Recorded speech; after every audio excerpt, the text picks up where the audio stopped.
It is shameful and it is transparent. And you know what? The more the people of Wales look, the more it sinks in that Labour is a party run from London with no regard for Wales. And they've quit pretending even.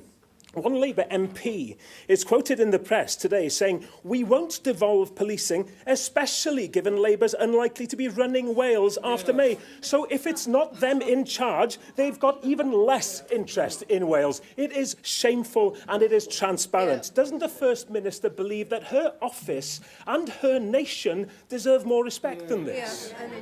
Look, at some point, it would be good if the Plaid Cymru leader could ask me about areas for which I actually have responsibilities. Now, from one week to the next, I struggle to work out which is worst. The blatant disregard towards Wales shown by Labour MPs, or the Labour Welsh Government's sheer inability to influence their Westminster colleagues. Now, I'll tell you exactly what I think. This is a Labour Home Secretary in a Labour UK government that doesn't even try to hide its disdain towards Wales and the devolution process.